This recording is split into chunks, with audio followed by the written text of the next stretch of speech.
Le XV août. L'Assomption de la Très Sainte Vierge. Aujourd'hui la Vierge Marie est montée aux cieux. Réjouissez-vous, car elle règne avec le Christ à jamais.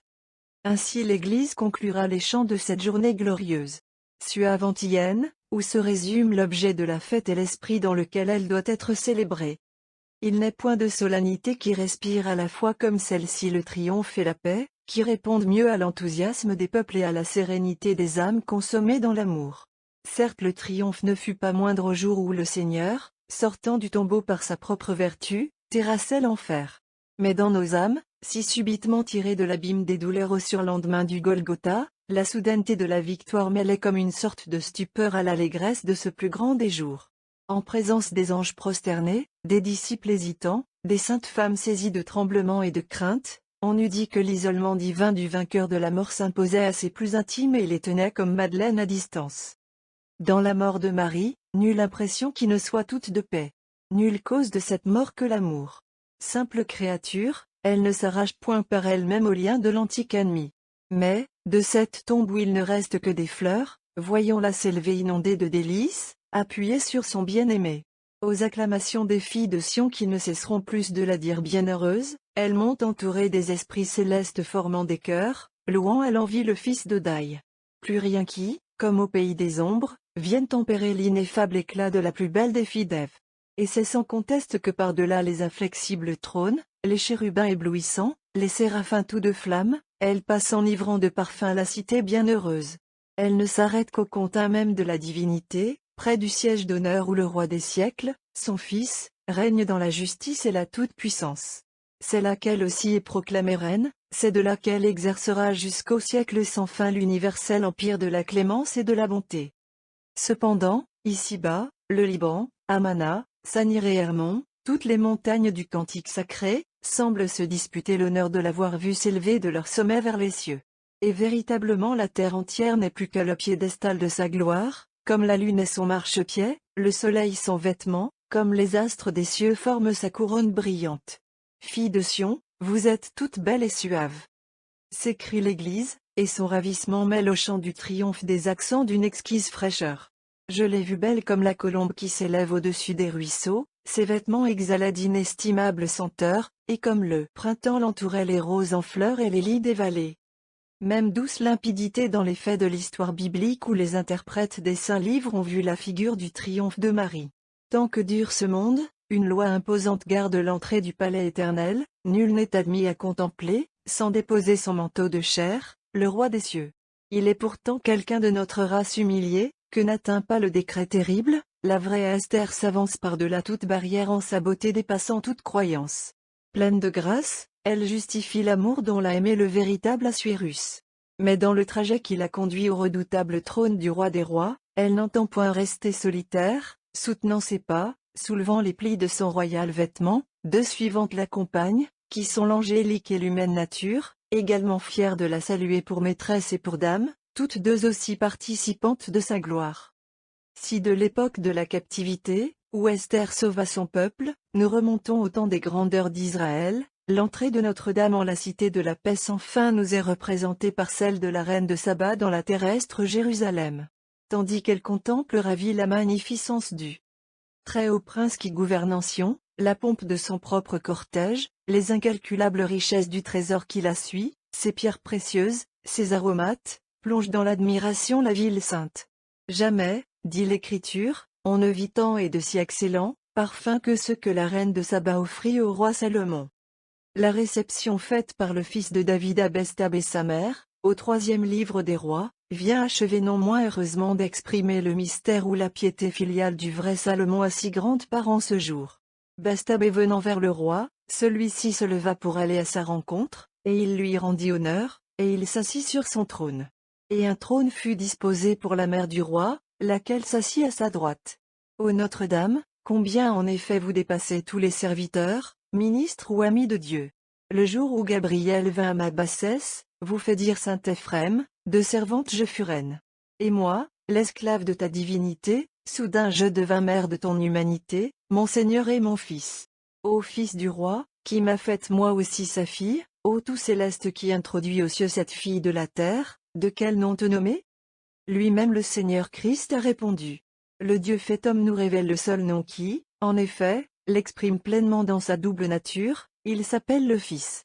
Fils de l'homme comme il est Fils de Dieu, il n'a qu'une mère ici-bas, comme il n'a qu'un Père au ciel.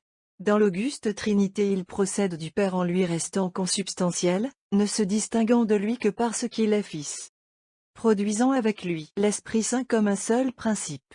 Dans la mission extérieure qu'il remplit à la gloire de la Trinité Sainte, communiquant pour ainsi dire à son humanité les mœurs de sa divinité autant qu'elle comporte la diversité des natures, il ne se sépare en rien de sa mère, et veut la voir participante jusque dans l'effusion de l'Esprit Saint sur toute âme. Ineffable union, fondement des grandeurs dont le triomphe de ce jour est le couronnement pour Marie. Les jours de l'octave nous permettront de revenir sur quelques-unes des conséquences d'un tel principe. Qu'il nous suffise aujourd'hui de l'avoir posé. Comme donc le Christ est Seigneur, dit l'ami de Saint Bernard, Arnaud de Bonneval, Marie aussi est dame et souveraine. Quiconque fléchit le genou devant le Fils, se prosterne devant la Mère. À son seul nom les démons tremblent, les hommes tressaillent, les anges glorifient Dieu. Une est la chair de Marie et du Christ, un leur esprit, un leur amour. Du jour où il lui fut dit, le Seigneur est avec vous, irrévocable en fut la grâce, inséparable l'unité. Et pour parler de la gloire du Fils et de la Mère, ce n'est pas tant une gloire commune que la même gloire qu'il faut dire, ô toi la beauté et l'honneur de ta mère, reprend le grand diacre d'Édesse, ainsi l'as-tu parée en toute manière, celle qui avec d'autres est ta sœur et ton épouse, mais qui seule t'a conçue. Venez donc, ô toute belle, dit Rupert à son tour, vous serez couronnée, au ciel reine des saints, ici-bas reine de tout royaume. Partout où l'on dira du bien-aimé qu'il a été couronné de gloire et d'honneur, établi prince sur toutes les œuvres du Père, partout aussi on publiera de vous, ô bien-aimé, que vous êtes sa mère, et partant reine de tout domaine où s'étend sa puissance. Et, à cause de cela, les empereurs et les rois vous couronneront de leur couronne et vous consacreront leur palais. Les premières vêpres. Entre les fêtes des saints, c'est ici la solennité des solennités. Que le génie de l'homme s'emploie à relever sa magnificence. Que le discours reflète sa majesté. Daigne la souveraine du monde agréer le bon vouloir de nos lèvres, et aider notre insuffisance, illuminer de ses propres feux la sublimité de ce jour. Ce n'est point d'aujourd'hui seulement que le triomphe de Marie ramène l'enthousiasme au cœur du chrétien. Au temps qui précédèrent le nôtre, l'Église montrait, par des prescriptions conservées au corps du droit, la prééminence qu'occupait dans sa pensée le glorieux anniversaire. C'est ainsi que, sous Boniface VIII, elle lui réservait, comme aux seules fêtes de Noël, de Pâques et de Pentecôte, le privilège d'être célébrée, dans les pays même soumis à l'interdit, au son des cloches et avec la splendeur accoutumée. Dans ses instructions aux Bulgares nouvellement convertis, Saint Nicolas Ier, qui occupa le siège apostolique de 858 à 867, rapprochait de même déjà les 4 solennités sous une seule recommandation, quant au jeûne de carême, de 4 temps ou de vigile qui s'y rattachent, jeûne, disait-il, que dès longtemps la Sainte Église romaine a reçu et observe. Il convient de rapporter au siècle précédent la composition du célèbre discours qui fournit jusqu'à Saint Pie V les leçons des matines de la fête, et dont l'inspiration, le texte lui-même, se retrouve encore en plus d'un endroit de l'office actuel. L'auteur, digne des grands âges par le style et la science, mais se couvrant d'un faux personnage, débutait ainsi, vous voulez, ô Paula Eustochium, que laissant de côté la forme de traité qui m'est habituelle, je m'essaie, genre nouveau pour moi, à célébrer selon le mode oratoire l'Assomption de la bienheureuse Marie toujours vierge. Et le saint Jérôme supposé disait éloquemment la grandeur de cette fête incomparable comme celle qui s'y éleva glorieuse et fortunée au sanctuaire du ciel, solennité, admiration des armées angéliques, bonheur des citoyens de la vraie patrie, qui ne se contentent pas de lui donner comme nous un jour, mais la célèbrent sans fin dans l'éternelle continuité de leur vénération, de leur amour et de leur triomphante allégresse.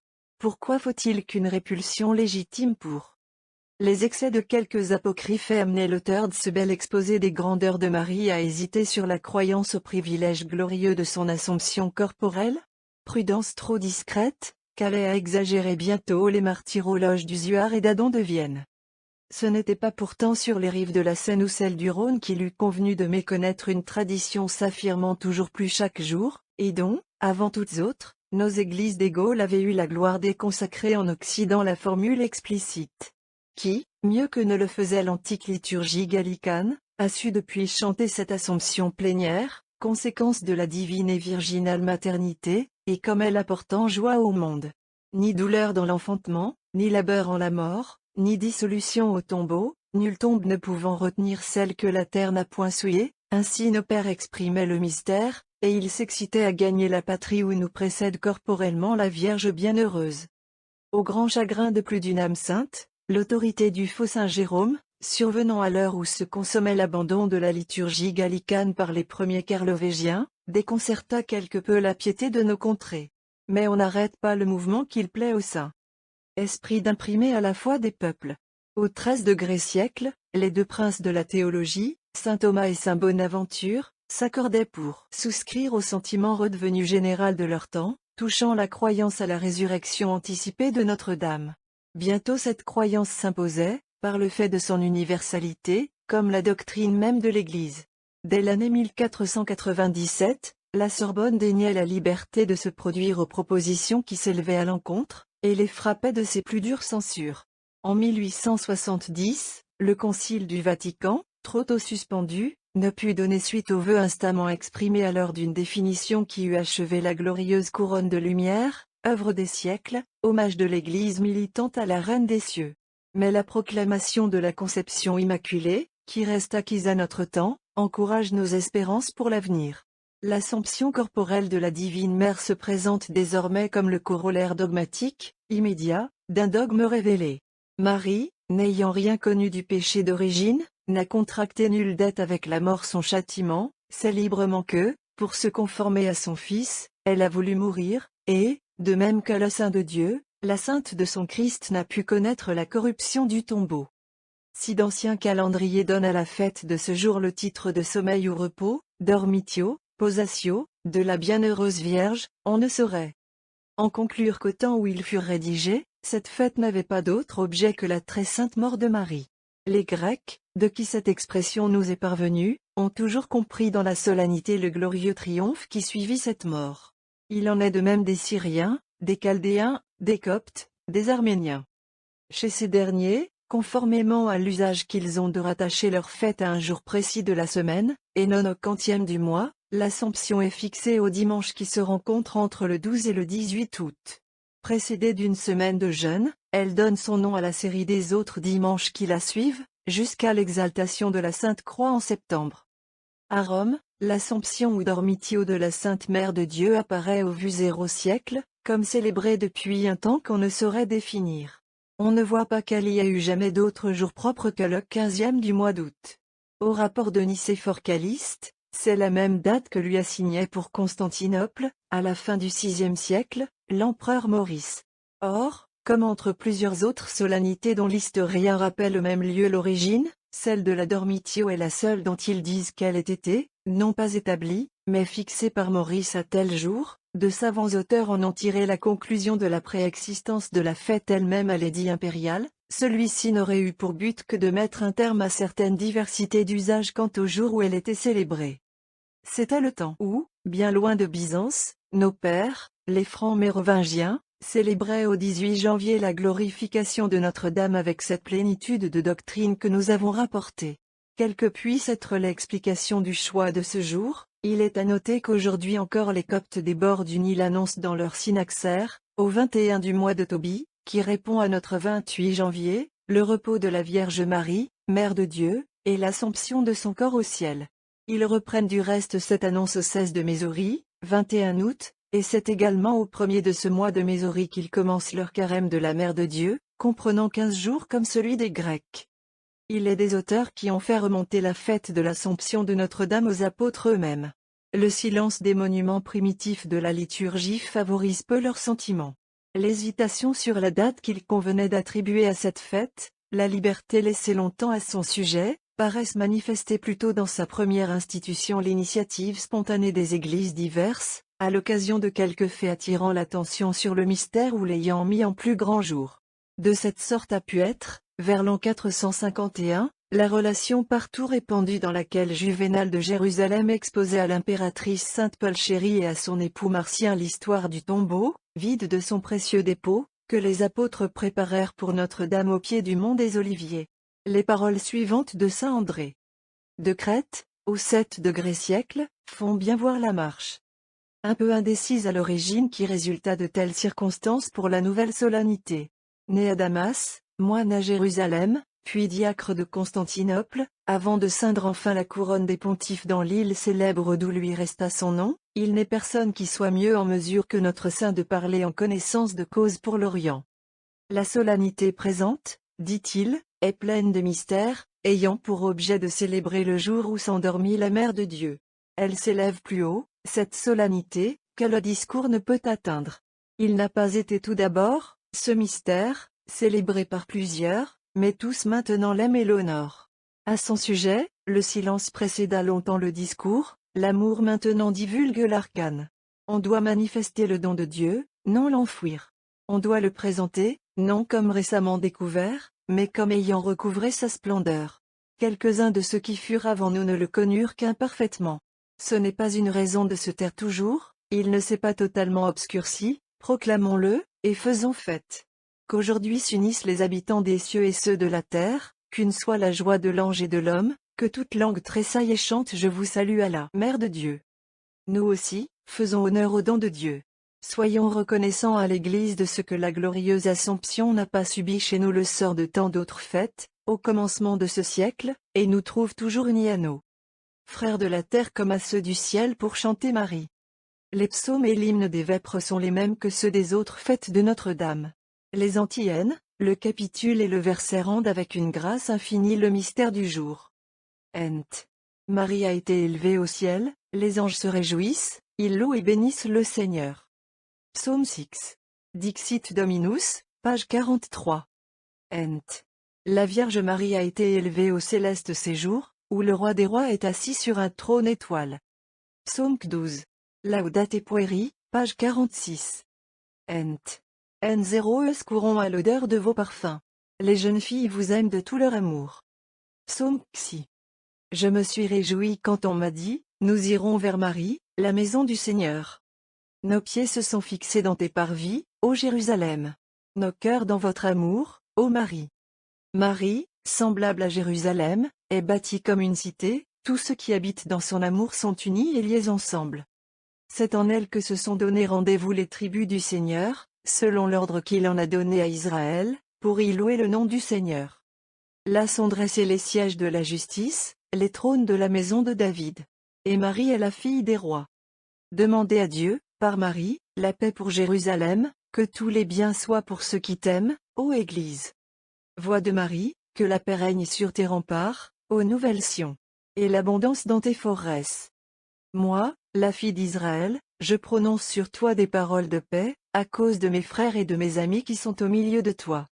Parce que tu es la maison du Seigneur notre Dieu, j'ai appelé sur toi tous les biens. Ent.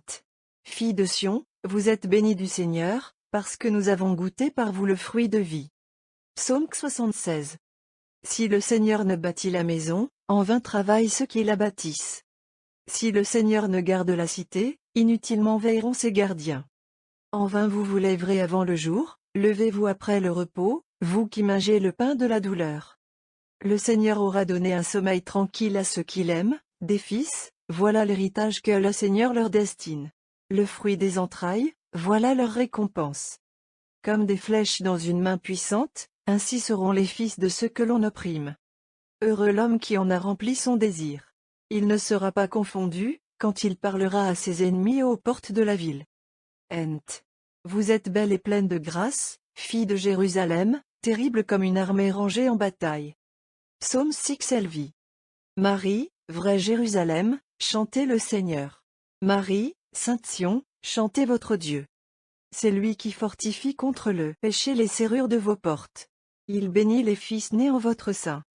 Il a placé la paix sur vos frontières. Il vous nourrit de la fleur du froment, Jésus, le pain de vie. Il envoie par vous son verbe à la terre. Sa parole parcourt le monde avec rapidité. Il donne la neige comme des flocons de laine. Il répand les frimas comme la poussière. Il envoie le cristal de la glace semblable à un pain, léger, qui pourrait résister devant le froid que son souffle répand? Mais bientôt il envoie son verbe en Marie, et cette glace si dure se fond à sa chaleur, l'Esprit de Dieu souffle, et les eaux reprennent leur cours. Il a donné son verbe à Jacob, sa loi et ses jugements à Israël. Jusqu'au jour où nous sommes, il n'avait point traité de la sorte toutes les nations, et ne leur avait pas manifesté ses décrets. Capitule. Éclit. 24. J'ai cherché partout le repos, et j'ai voulu demeurer dans l'héritage du Seigneur. Alors le Créateur de toutes choses m'a parlé et fait connaître sa volonté. Et lui, qui m'a créé, s'est reposé dans mon tabernacle. Hymne. Avenue, Marie Stella. Dei Mate Alma. Atque Semper Virgo. Félix Cully Porta. Sumain Ilud. Avenue Gabriel Ior. Fundanos in Pace. Mutant Ave Nomen.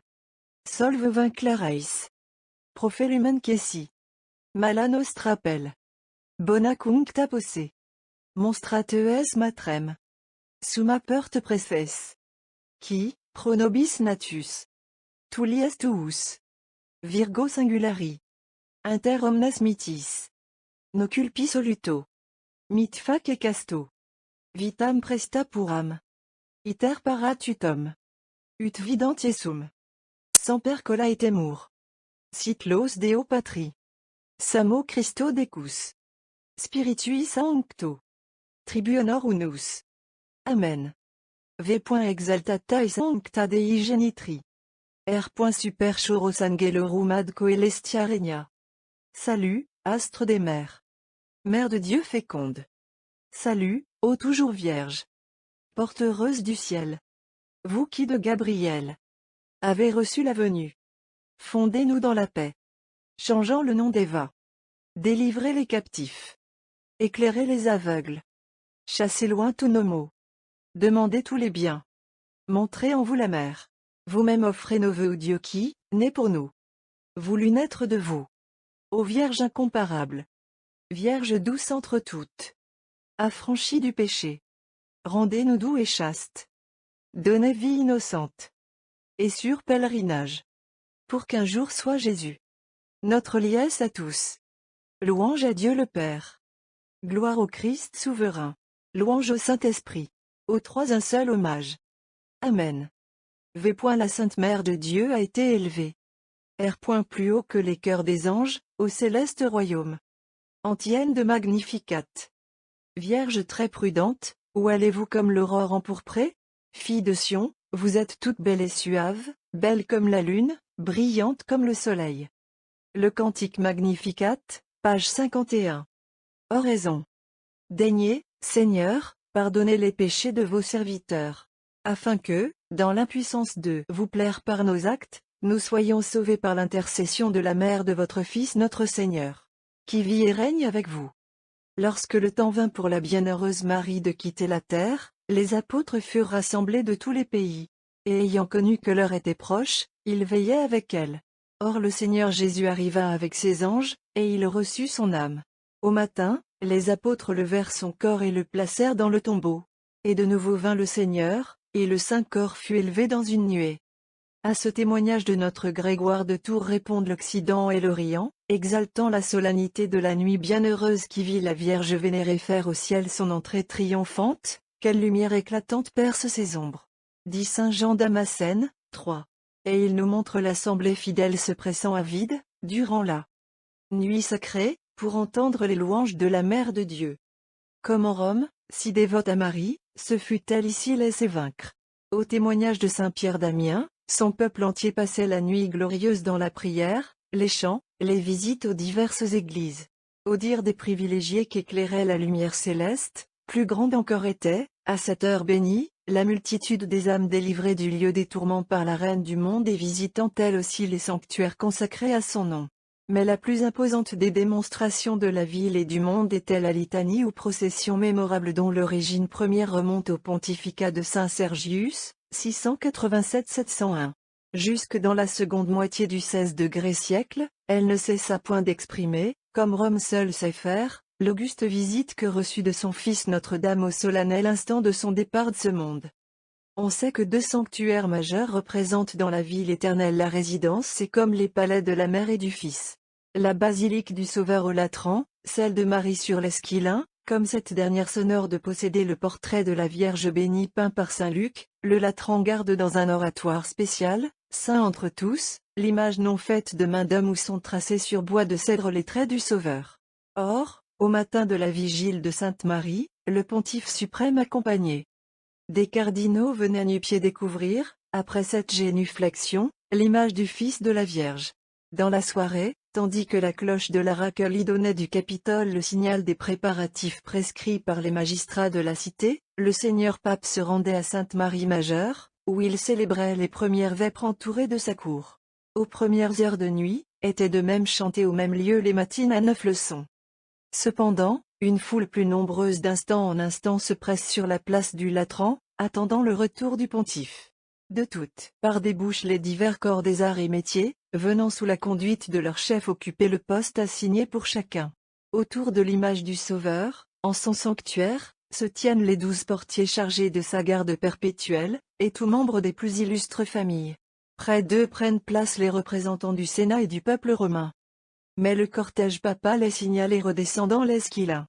Partout, quand il paraît, brillent les torches tenues à la main ou portées sur les brancards des corporations. Aidés des diacres, les cardinaux soulèvent sur leurs épaules l'image sainte qui s'avance sous le dais, escortée dans un ordre parfait par l'immense multitude. À travers les rues illuminées et décorées, elle gagne, au chant des psaumes, au son des instruments, l'ancienne voie triomphale, contourne le Colisée, et, passant sous les arcs de Constantin et de Titus, s'arrête pour une première station sur la voie sacrée, devant l'église appelée Sainte-Marie Mineure ou la Neuve. Pendant qu'on chante dans cette église, en l'honneur de la mère, de nouvelles matines à 3 leçons, des prêtres lavent avec de l'eau parfumée dans un bassin d'argent les pieds du Seigneur son Fils, et répandent sur le peuple cette eau devenue sainte. Puis l'image vénérée se remet en marche et parcourt le forum au milieu des acclamations, jusqu'à l'église de Saint-Adrien. D'où revenant gravir les rampes de l'Esquilin par les rues des églises de cette région, Saint-Pierre-aux-Liens, Sainte-Lucie, Saint-Martin-au-Mont, Sainte-Praxède, elle fait enfin son entrée sur la place de Sainte-Marie Majeure. Alors redoublent les applaudissements, l'allégresse de cette foule, où tous, hommes, femmes, grands et petits, lisons-nous dans un document de 1462, oubliant la fatigue d'une nuit entière passée sans sommeil, ne se lassent pas jusqu'au matin de visiter, de vénérer le Seigneur et Marie. Dans la glorieuse basilique parée comme une fiancée, le solennel office des laudes célèbre la rencontre du Fils et de la Mère, et leur union pour l'éternité. Le ciel montra souvent par d'un signe miracle la complaisance qu'il prenait à cette manifestation de la foi et de l'amour du peuple romain.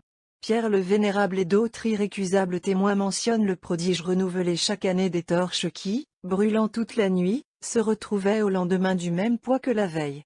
L'an 847, au moment où, présidé par saint Léon IV, la procession passait près de l'église de Sainte-Lucie, un serpent monstrueux, qui d'une caverne voisine terrorisait les habitants, fut mis en fuite sans que depuis lors on le revit jamais. C'est en souvenir de cette délivrance, que la fête reçut le complément de l'octave dont jusque-là elle était dépourvue. 4 siècles plus tard, sous l'héroïque pontificat de Grégoire IX de Grès-du-Non, le cortège sacré venait de s'arrêter selon l'usage au vestibule de Sainte-Marie-la-Neuve, lorsque des partisans de l'excommunié Frédéric II, occupant non loin la tour des Frangipani, se mirent à crier « Voici le Sauveur, vienne l'empereur ». Mais soudain la tour s'écroula, les broyant sous ses ruines.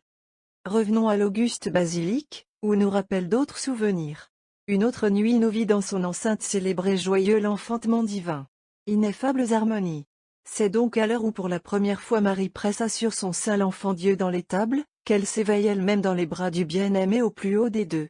L'Église, qui lit en ce mois les livres de la sagesse éternelle, est bien inspirée de réserver à cette nuit le cantique sacré. L'évêque de Meaux décrit ainsi cette mort: la divine Vierge rendit son âme sans peine et sans violence entre les mains de son Fils. Il ne fut pas nécessaire que son amour s'efforçât par des mouvements extraordinaires.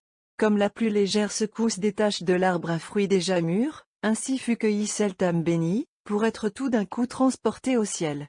Ainsi mourut la divine Vierge par un élan de l'amour divin, son âme fut portée au ciel sur une nuée de désirs sacrés.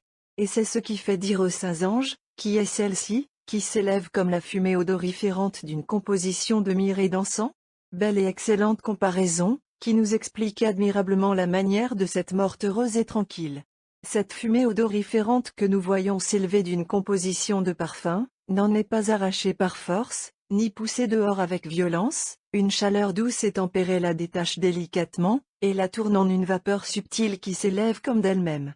C'est ainsi que l'âme de la Sainte Vierge a été séparée du corps. On n'en a pas ébranlé tous les fondements par une secousse violente, une divine chaleur l'a détachée doucement du corps, et l'a élevée à son bien-aimé. Il restait pour quelques heures à notre monde, ce corps sacré trésor de la terre, en attendant qu'il devînt la merveille des cieux. Qui nous dira les sentiments des augustes personnages réunis par le Fils de Marie pour rendre à sa mère en son nom les devoirs suprêmes. Un illustre témoin, Denis d'Athènes, rappelait à Timothée, présent comme lui alors, les discours qui, de ses cœurs remplis de l'Esprit Saint, montèrent comme autant d'hymnes à la bonté toute puissante par laquelle notre faiblesse fut divinisée. Là était Jacques, frère du Seigneur, et Pierre, le Coryphée, et les pontifes du collège sacré, et tous les frères venus pour contempler le corps qui avait donné la vie et porté Dieu. Entre tous, après les apôtres, se distinguait le bienheureux Hiéroté, ravi loin de la terre et de lui-même, en sublime communion avec l'objet de sa louange, semblant à tous un chantre divin. Mais l'assemblée de ces hommes en qui régnait la divine lumière, avait compris qu'elle devait suivre jusqu'au bout les intentions de celle qui dans la mort était restée la plus humble des créatures. Porté par les apôtres, escorté par les anges du ciel et les saints de la terre, le corps virginal fut conduit de Sion vers la vallée de Gethsémani, où si souvent, depuis l'agonie sanglante, Notre-Dame avait ramené ses pas et son cœur. Une dernière fois, Pierre, joignant ses mains vénérables, étudie les traits divins de la mère du Sauveur. Son regard, plein de foi, cherche à découvrir, à travers les ombres de la mort, quelques rayons de la gloire dont resplendit déjà la Reine des cieux. Jean, le fils adoptif, jette un long, un dernier et douloureux regard sur le visage si calme et si doux de la Vierge. La tombe se referme. C'en est fait pour la terre de ce spectacle dont elle n'était plus digne. Plus heureux, les anges, dont le marbre du monument ne saurait arrêter le regard, veillent près de cette tombe. Ils continuent leur chant jusqu'à l'heure où, après 3 jours, la très sainte âme de la divine mère étant descendue pour reprendre son corps sacré, ils s'éloignent eux-mêmes en l'accompagnant vers les cieux. Nous aussi. Donc, en haut les cœurs. Oublions aujourd'hui notre exil, pour applaudir au triomphe de Marie.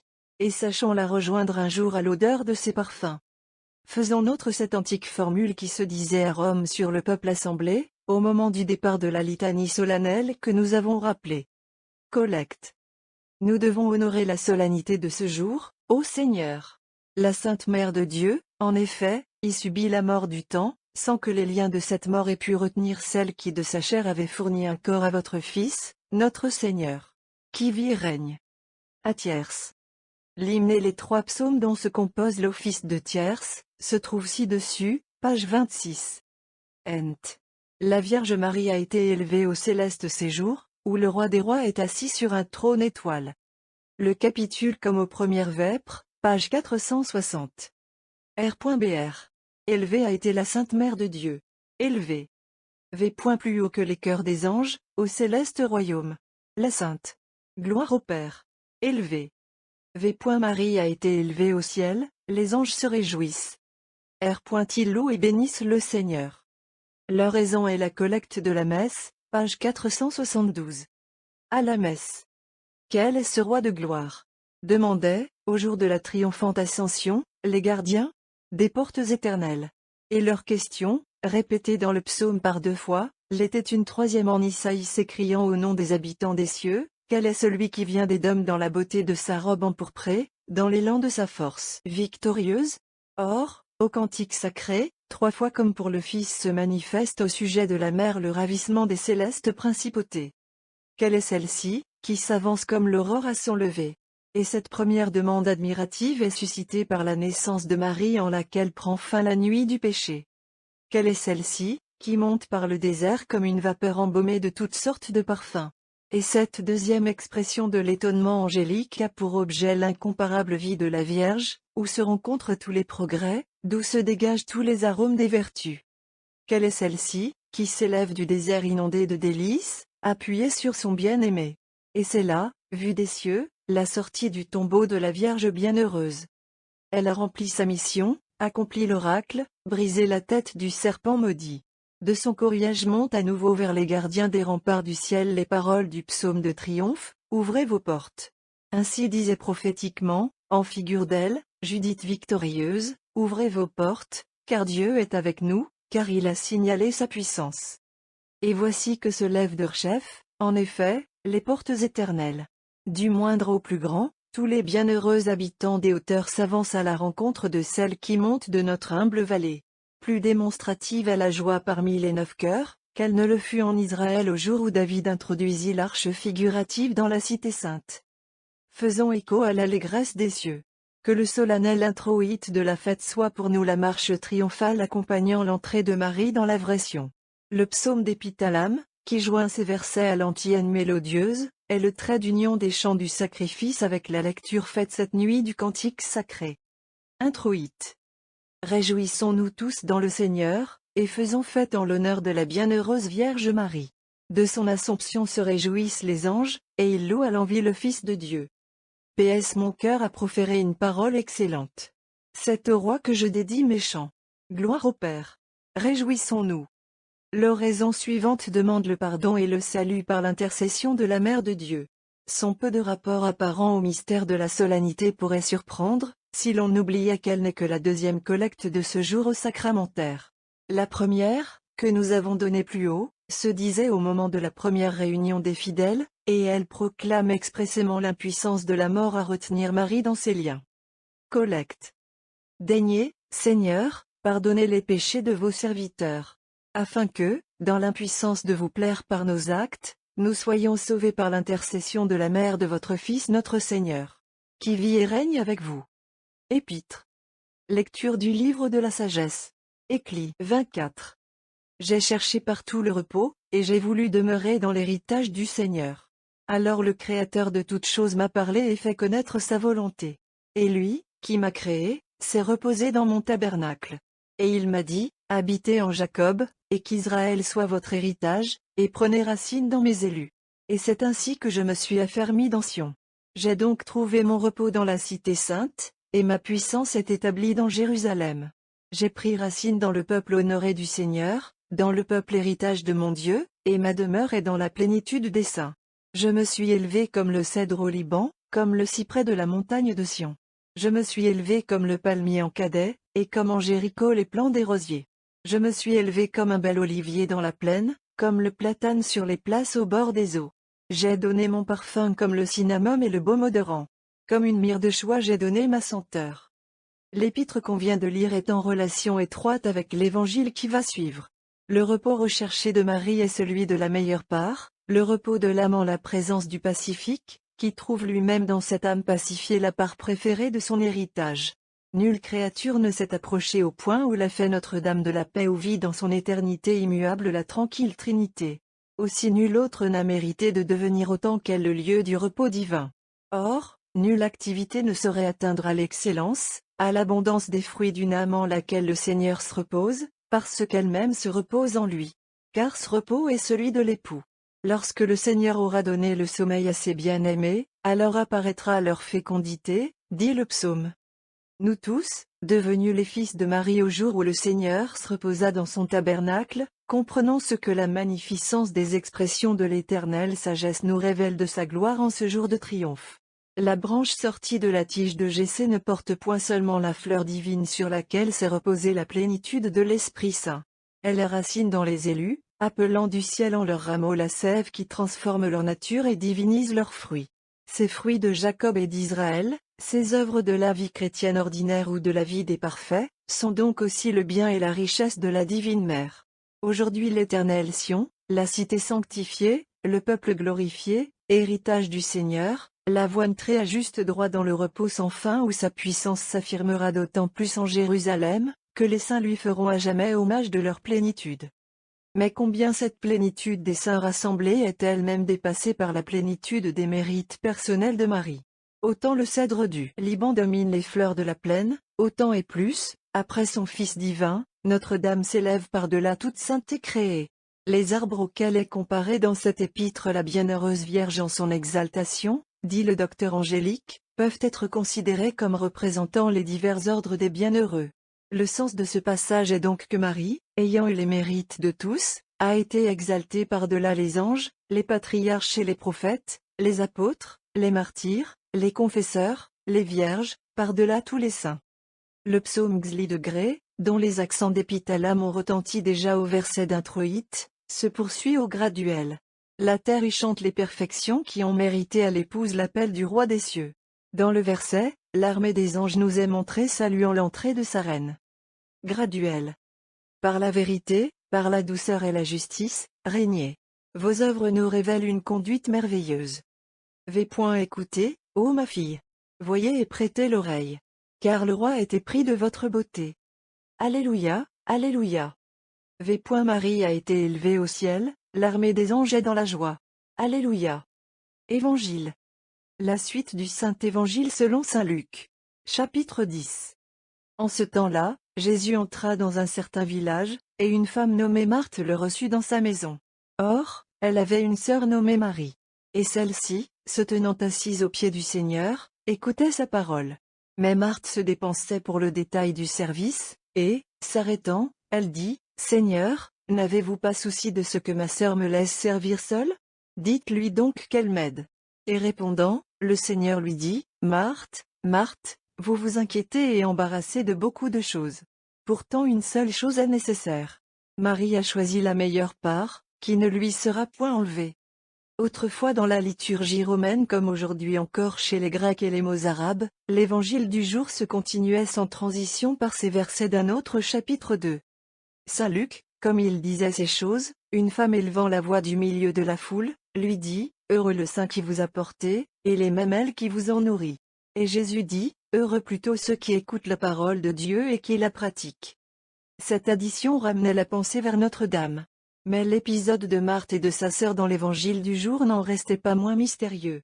Écoutons saint Bruno d'Asti résumer l'explication instructive qui nous est donnée de ce choix par la tradition. Ces deux femmes sont, dit-il, les chefs de l'armée sainte. C'est elle que suit le peuple entier des élus. Les uns vont après Marthe, les autres après Marie. Mais nul n'arrive à la patrie, qu'il ne suive ou celle-ci ou celle-là.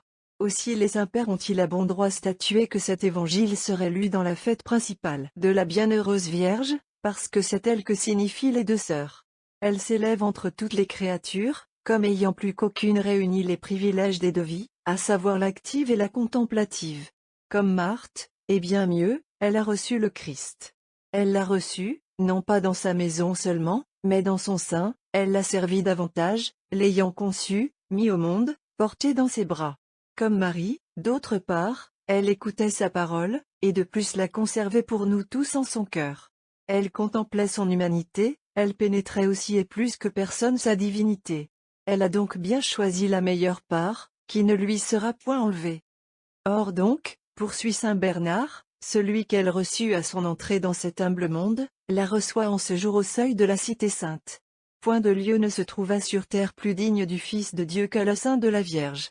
Point de trône plus sublime au ciel que celui où le Fils de Marie l'a fait asseoir à son tour. De part et d'autre bienheureuses réceptions, ineffables toutes deux, parce que toutes deux elles dépassent la pensée. Qui racontera la génération du Fils, l'Assomption de la Mère. À l'honneur de la Mère et du Fils, conformons nos mœurs aux enseignements évangéliques.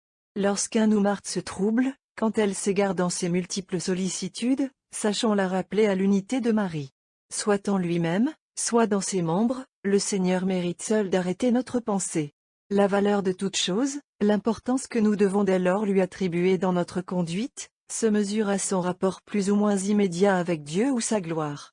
Que telle soit en tout la règle de nos appréciations, et la paix qui surpasse tout sentiment gardera nos intelligences et nos cœurs. Aujourd'hui Marthe, l'Église de la terre, laissée seule au combat, au labeur, se plaint de son abandon. Mais le Seigneur prend parti pour Marie, et lui confirme la meilleure part. Il est, à n'en pas douter, grande fête au ciel parmi les esprits angéliques, l'offertoire revient à nouveau sur les démonstrations de leur allégresse auprès du Seigneur. Offertoire. Marie a été élevée au ciel. Les anges se réjouissent, ils louent à l'envi et bénissent le Seigneur. Alléluia. Ne laissons pas pourtant un sentiment de regret jaloux assombrir notre âme. Marie, comme tout passager de ce monde, a dû quitter la terre. Mais, dans la gloire, elle prie pour nous. C'est ce qu'exprime la secrète. Secrète. Que votre peuple trouve, son secours, Seigneur, dans la prière de la Mère de Dieu.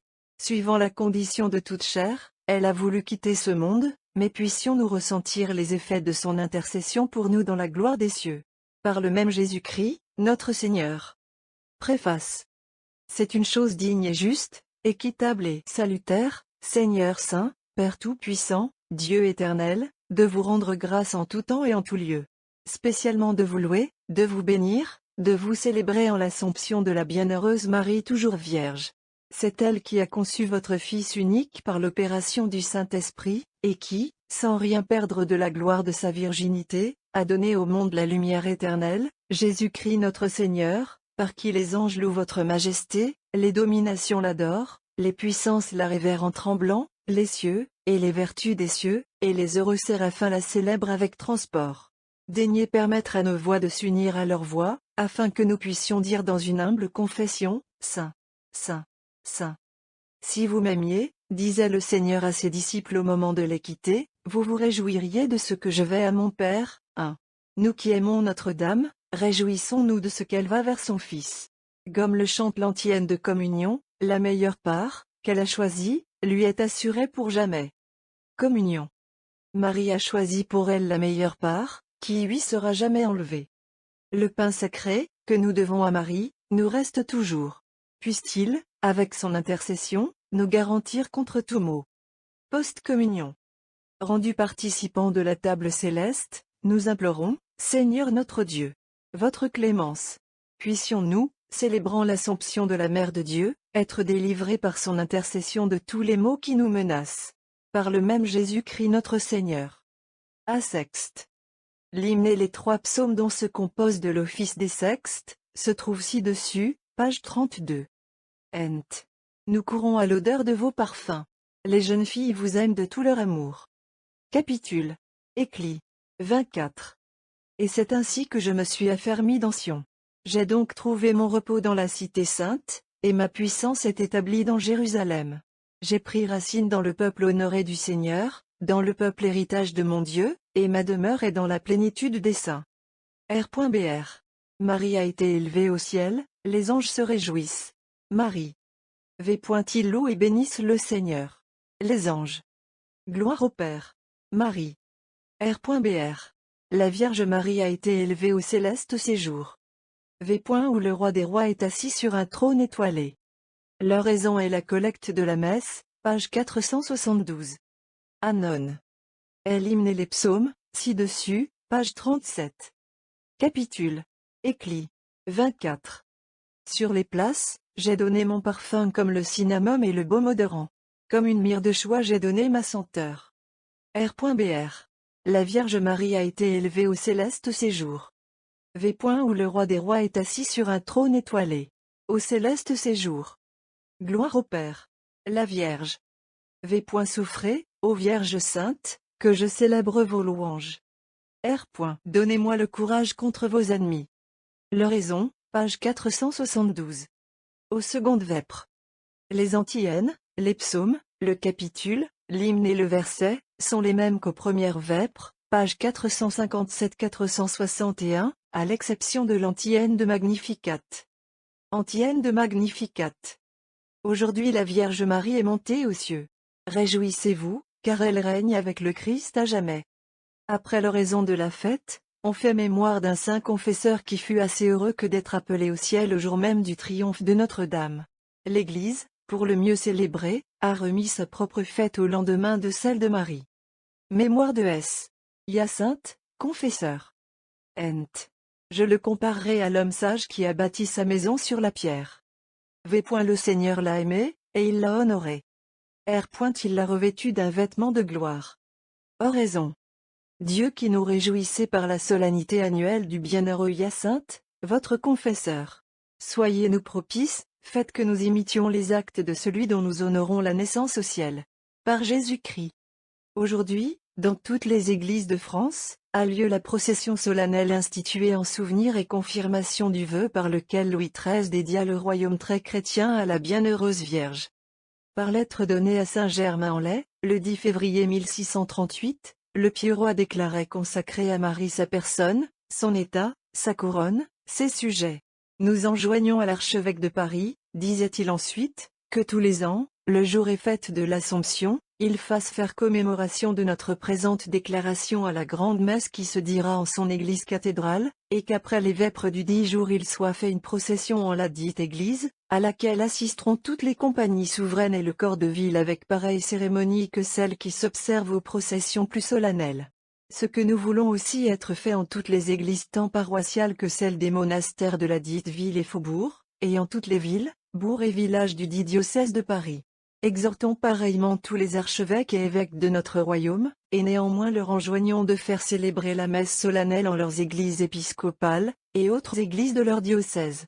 Entendant qu'à la dite cérémonie les cours de parlement et autres compagnies souveraines, les principaux officiers des villes y soient présents. Nous exhortons les dits archevêques et évêques d'admonester tous nos peuples d'avoir une dévotion particulière à la Vierge, d'implorer en ce jour sa protection, afin que sous une si puissante patronne notre royaume soit à couvert de toutes les entreprises de ses ennemis. Qu'il jouisse longuement d'une bonne paix. Que Dieu y soit servi et révéré si saintement, que nous et nos sujets puissions arriver heureusement à la dernière fin pour laquelle nous avons tous été créés. Car tel est notre plaisir. À nouveau donc, le royaume de France s'affirmait le royaume de Marie. Moins d'un mois après la première fête célébrée conformément aux royales prescriptions, le 5 septembre 1638, naissait d'une union stérile 20 ans celui qui fut Louis XIV. Lui-même devait renouveler la consécration à Marie de la couronne et du sceptre de France. L'Assomption demeura, elle est toujours, pour ceux que ne séduisent pas des dates de révolte et d'assassinat, la fête nationale du pays. Voici les prières spéciales qui se dirent tous les ans jusqu'à la chute de la monarchie, en exécution du vœu de Louis XIII. Nous donnons l'oraison dans son texte primitif. Antienne. Nous avons recours à votre protection, Sainte Mère de Dieu. Dans nos besoins ne méprisez pas nos prières, mais délivrez-nous toujours de tout maux, Vierge glorieuse et bénie.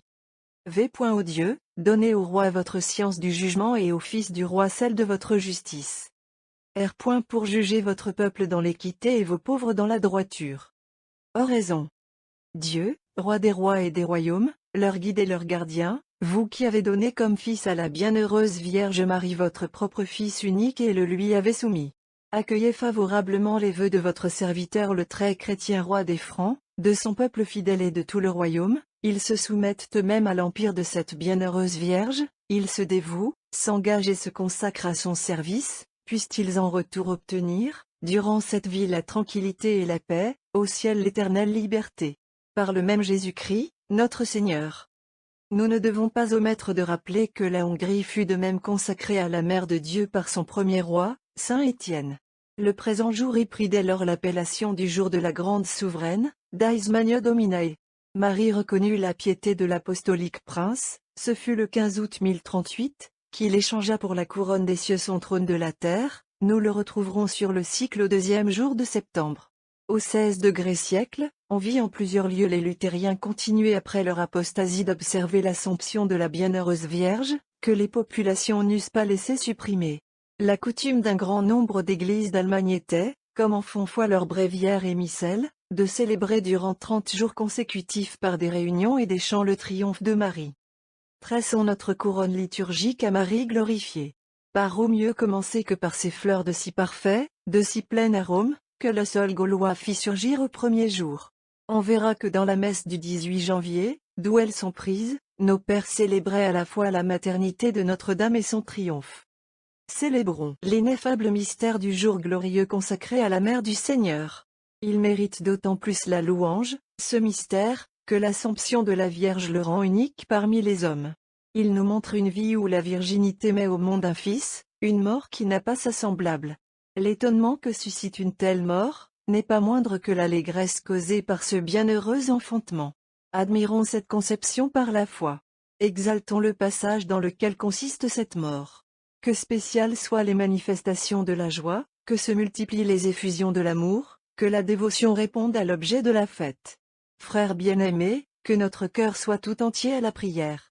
Obtenons l'aide et le suffrage de la Vierge féconde, de l'heureuse Mère, au mérite éclatant, au départ fortuné, supplions notre miséricordieux Rédempteur, qu'il daigne conduire le peuple ici présent où il a glorieusement élevé la bienheureuse Marie, sa mère, à laquelle ses apôtres ont rendu les devoirs suprêmes. Qu'il daigne nous accorder cette grâce, celui qui avec le Père et le Saint-Esprit vit et règne, étant Dieu, dans les siècles. Collectio Post Nomina. Nos vœux s'adressent à l'hôte du Saint Virginal, à l'époux du sanctuaire bienheureux, au Seigneur du tabernacle, au roi du temple. L'innocence conférée par lui à sa mère fut telle, que sa divine personne daigna y prendre chair et en être engendrée. N'ayant rien de commun avec le siècle, l'âme uniquement tournée vers la prière, cette mère observa dans ses mœurs la pureté qu'au salut de l'ange elle avait reçue dans ses entrailles. Aussi, par son Assomption, ne connut-elle point la mort pour en être souillée, celle qui porta l'auteur de la vie. Frères très chers, implorons par des prières ferventes le Seigneur, que sa miséricorde délivre les défunts de l'abîme, et les admette là où le corps de la bienheureuse Vierge a été transféré du sépulcre. Qu'il daigne faire ainsi, celui qui vit dans une Trinité parfaite. Contestatio.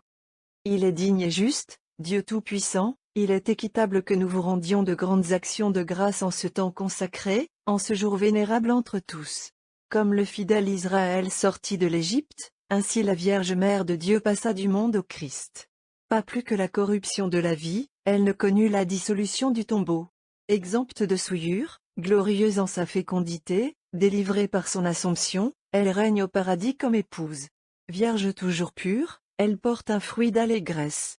La douleur est absente de son enfantement, la peine de sa mort.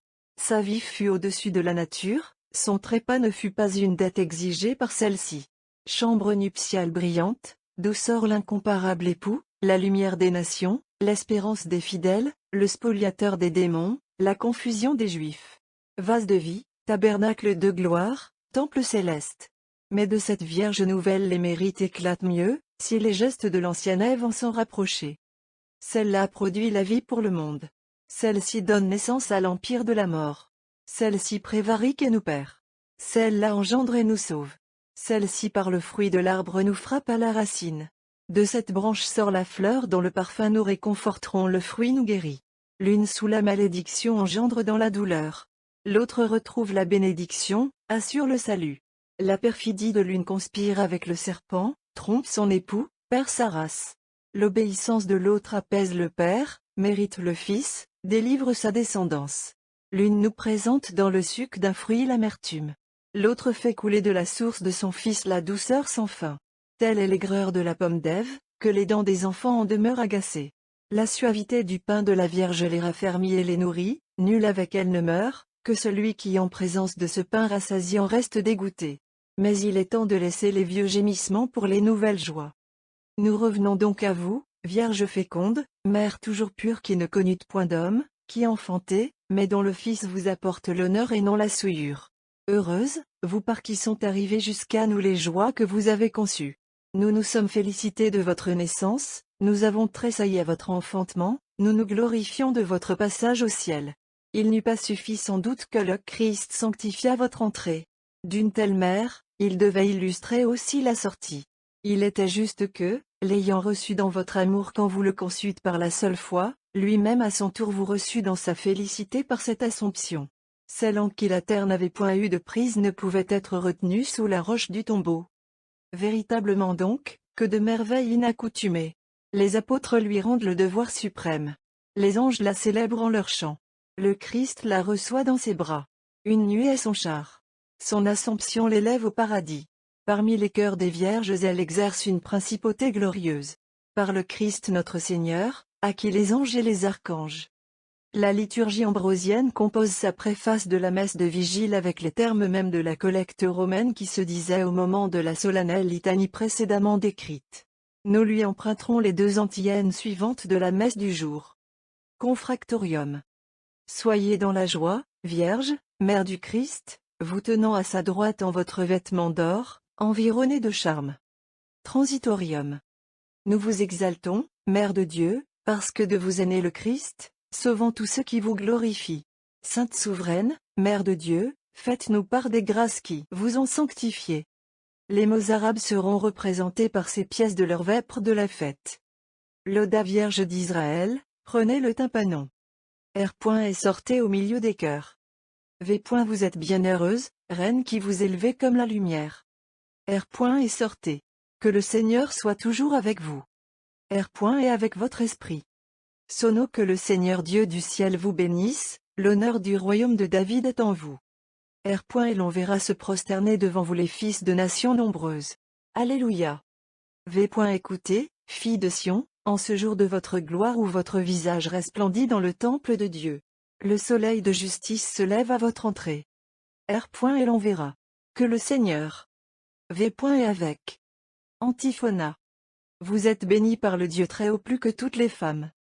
R. C'est pourquoi la bouche des hommes ne cessera point jusqu'à l'éternité de proclamer vos louanges. V. Votre pied ne sera jamais ébranlé. Il ne s'endormira pas celui qui vous garde. R. C'est pourquoi. V. Gloire et honneur au Père, et au Fils, et au Saint-Esprit dans les siècles des siècles. Amen. R. C'est pourquoi. Que le Seigneur. R. Est avec. Lauda. Mes rameaux sont des rameaux d'honneur et de grâce. Alléluia. R. J'ai comme la vigne fructifiée dans une suavité parfumée. Alléluia, Alléluia, Alléluia, Alléluia. V. Je suis comme un olivier chargé de fruits dans la maison du Seigneur.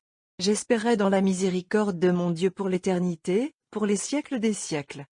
R. J'ai comme. V. Gloire et honneur au Père. R. J'ai comme. Horatio. Nous contemplons, Seigneur Dieu, la glorieuse Vierge Marie, qui s'élève aujourd'hui de la vallée des larmes et du désert du monde à d'inénarrables hauteurs, appuyée sur son bien-aimé, votre Fils unique et son Fils. Quelle gloire spéciale, quel joyau précieux est cette unité de nature entre l'Immaculée Mère et le corps pris d'elle par la personne divine du Seigneur. C'est pourquoi, nous vous en supplions, Dieu souverain, ineffable, puissent nos énergies se diriger au but où nous précède aujourd'hui dans son fort amour, et comme notre digne avocate, cette bienheureuse Vierge. R. Amen. Par votre miséricorde, ô notre Dieu, qui êtes béni, et vivez, et gouvernez tout dans les siècles des siècles. Les Grecs nous donnent cette gracieuse composition, dont les 8 premières strophes s'adaptent aux 8 tons musicaux, pour revenir dans la 9e au premier, ayant ainsi chanté sur tous les modes le triomphe de Marie. In officio vespertino. À un signal de la toute-puissance, les apôtres qui portent Dieu furent enlevés sur les nuées par les airs.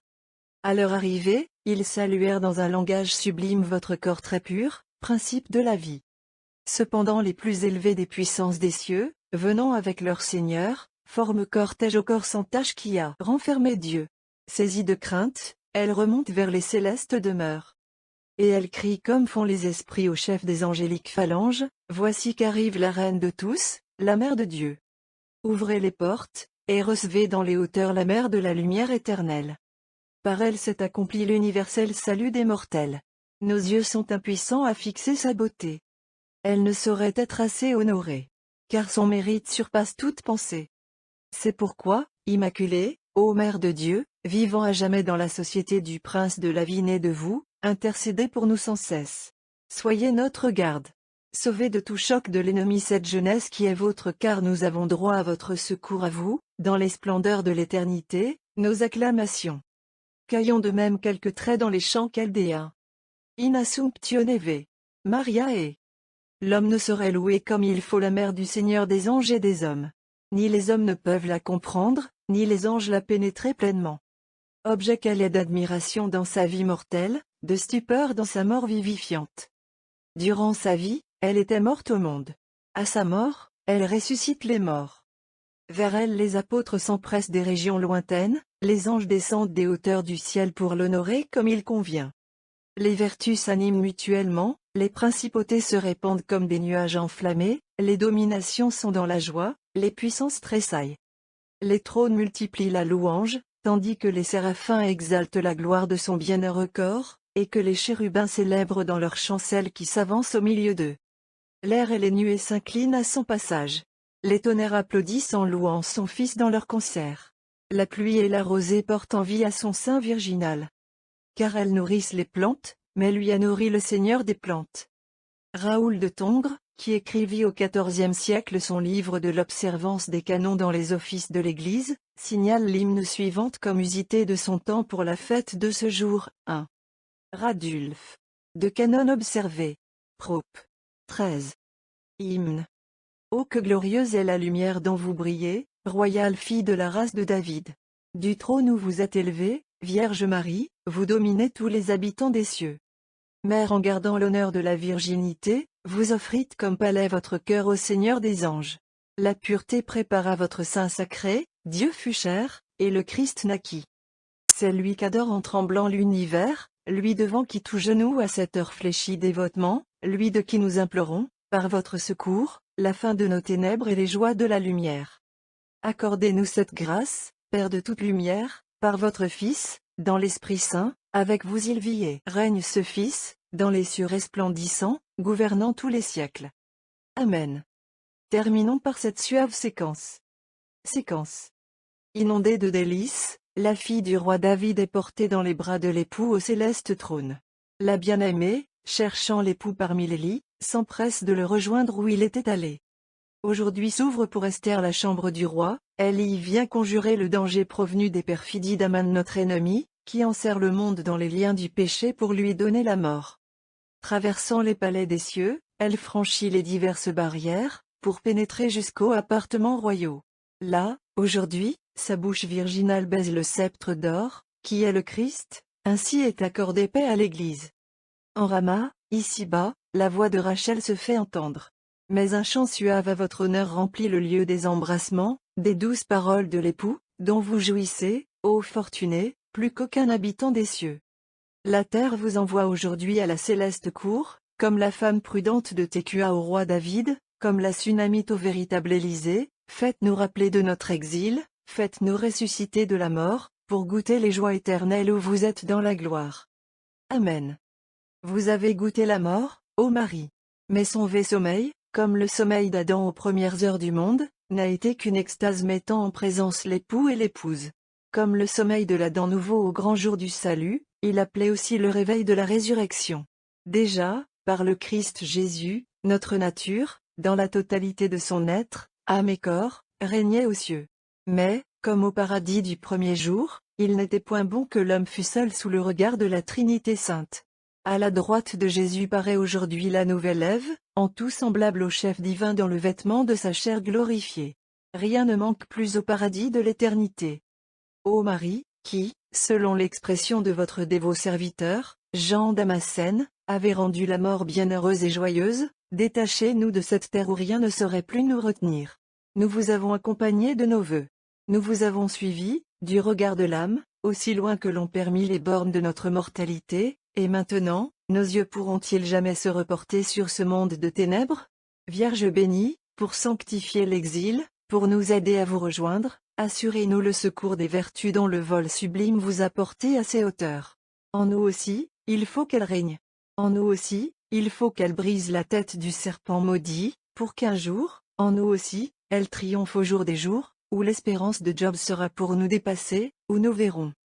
Non point seulement le Rédempteur, mais la reine qui se tient si près du soleil de justice qu'elle en est revêtue, éclipsant de son éclat les splendeurs des saints. L'Église, il est vrai, nous reste, ô Marie, l'Église elle aussi notre mère, et qui poursuit votre lutte contre le dragon aux 7 têtes odieuses. Mais elle aussi soupire après l'heure où lui seront données les ailes d'aigle qui lui permettront de s'élever comme vous par le désert, et d'atteindre l'époux. Voyez-la parcourant comme la lune à vos pieds ses phases laborieuses. Entendez les supplications qu'elle vous adresse comme à sa médiatrice auprès du soleil divin. Que par vous elle reçoive la lumière, que par vous elle mérite faveur auprès de celui qui vous a aimé, revêtu de gloire, couronné de beauté.